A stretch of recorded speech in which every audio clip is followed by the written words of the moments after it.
I have to tell you that I was not prepared when Ronnie Bryant started to speak, because I had been sitting there for 2 hours listening to every single person speaking, pretty much sticking to the same script about the evils of what business was doing to them, and how everybody they knew who had cancer was obviously victim of pollution, and you know that sort of story. Sure.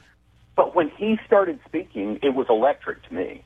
I immediately knew that it was a big deal, and all I could think about was John Galt walking out of the 20th Century Motor Company. Mm-hmm. Yeah, just, it's over, I quit. Exactly. And I mean, you know, the difference is, obviously, Ronnie Bryant is not a character in a book, and it's not really smart in the long run to make it all about him. I love his story. I think, you know, I enjoyed writing it, but ultimately, I don't know the man. I don't know. He might be a polluter from way back, from all I know. I don't, I didn't get the impression, but the point is, a country that doesn't have a supportive environment for a real free market is one that's heading down the tubes. And that is the big picture story. Anybody who understands economics knows that, but the people who've been taught that business people are greedy and that they're cheating everybody don't really get that. Well, in fact, in part of, he almost sounded like in the YouTube video, like he was getting choked up at a point where he says, I have these guys coming into me daily with tears in their eyes begging for a job. This was a very emotional thing for him, obviously. And I'm not trying to imply that he is in business for the good of the guys. I'm not saying that at all. But I know from having worked, managing people before and having owned a business, you care about the people who work for you. It's not, I know in Randian mythology, the people are not as concerned with the emotions of people that much. But in real life, you are concerned, and you do come to love those people. And he clearly was a guy who cared about the people who he had employed in the past and who he wanted to hire right now. And he was taught, he has this, he already has the permit, right? Yes. And this meeting, let me make sure that I understand, that I clarify this, because a lot of people had not picked this up. This meeting was not about his mine. It had nothing to do with what he was planning to open. There was no controversy about his. This was about other other environmental stuff that federal people were here to listen to, and it was more like, look, I have my permits, nobody's attacking me, but after listening to this, I'm not going to go back into the business in this business environment, and that's the key. It's the business environment, in my view. Well, and it is that looters and moochers, just to go back to that, it is that mentality that when somebody builds something up, they could not have done it out of doing the right thing. They had to take advantage of somebody. Mm-hmm. And he's sitting here telling this town, where this is in Alabama. Yes, it was Birmingham. It was here in Birmingham. It was held in an inner city. In an inner city community. This will tell you a lot about the meeting when I tell you that the federal officials there were talking a lot about, quote, environmental justice. This meeting was stacked for minority people to come in and tell about how they have not been treated right by the government and by business because they're black. Now, not everybody who spoke was black, but that was obviously but based on where it was and the language that you were hearing, you knew that that's what it was about. Well, what is that a code word for? What is environmental justice? I can't even process what the hell that means. Since I try to deal with the world of reality and with strict definitions, I'm afraid I can't help you too much either. Yeah. Well, what really struck me is he laid out to these people I'm thinking Birmingham, Alabama is not the mecca of a great economy right now. Would I be wrong? No. It's no better than any place right now. So he's laying out here, I would employ 125 people with wages from $50,000 to $150,000 a year. Yep. Now, there are regulations that make sure when you create an underground coal mine that you're going to do it responsibly. I mean, this isn't, South America or China where we just, but that $50,000 to $150,000 a year for 125 people, he said we would consume $50 to $60 million a year in consumables. So people are not thinking about, I'm creating these jobs, but those jobs are going to create more. Well, I think it's actually even worse than that, Larry. I think that it has a lot to do with the fact that people just ultimately don't care.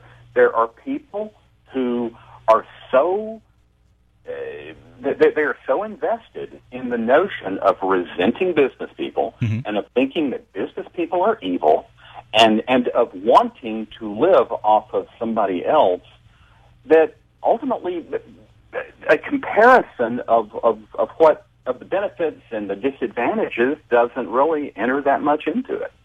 And I think on top of that, there is this, entitlement's not the right word, this misalignment of where wealth comes from. I think there are a lot of people that believe that the government generates wealth. Right. If people like Ronnie stop building coal mines or car factories or drilling gas wells, where's the government going to get the money that they give to other people? I think that there's another key point to make here. I think that people don't understand that wealth is created. They think there is a static pile of wealth. They think it's a zero-sum game. They think there is a certain amount of wealth, and if the rich people would just go away and let us have their money, then we would all have money. They don't understand that wealth has to be created.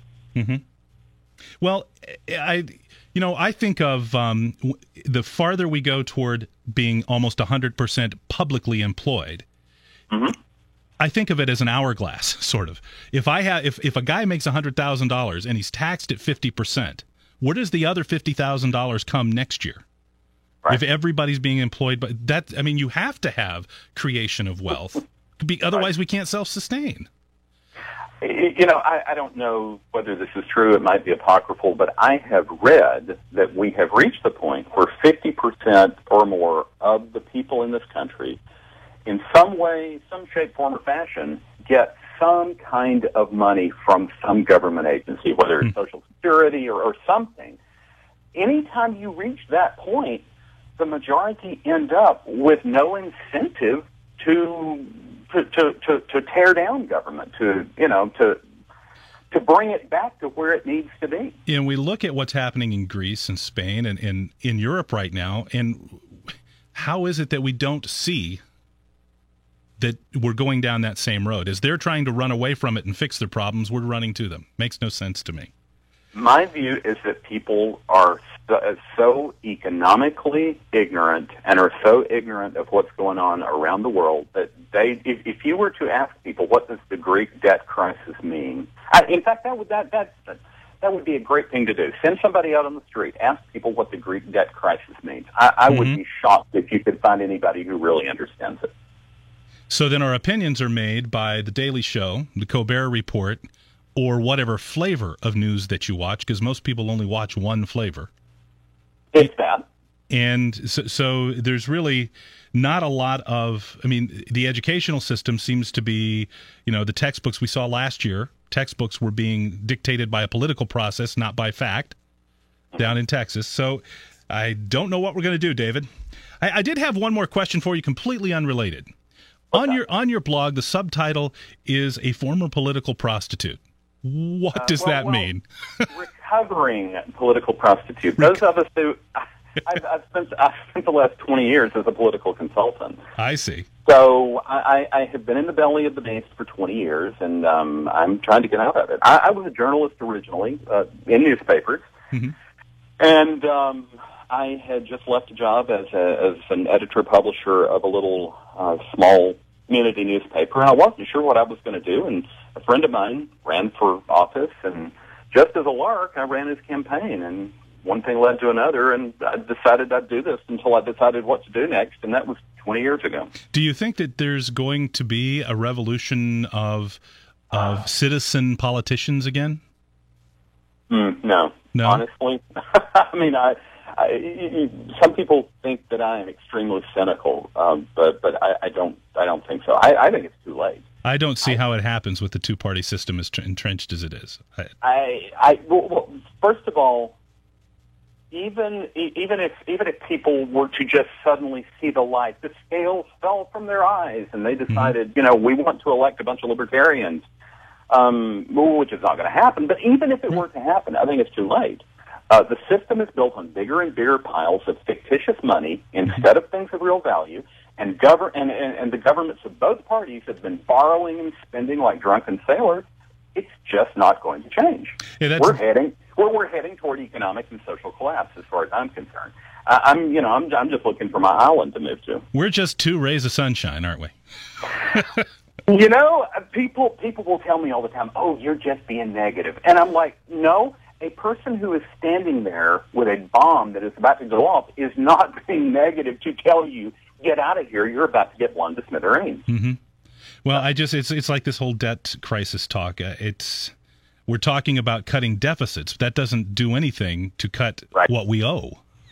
Right. It's David McElroy. Thank you very much, David, for the time. I appreciate you taking time to talk about the going Galt issue here with the folks down in Birmingham, Alabama, and we'll put a link to your blog up and this podcast as well. It is great to talk to you, Larry.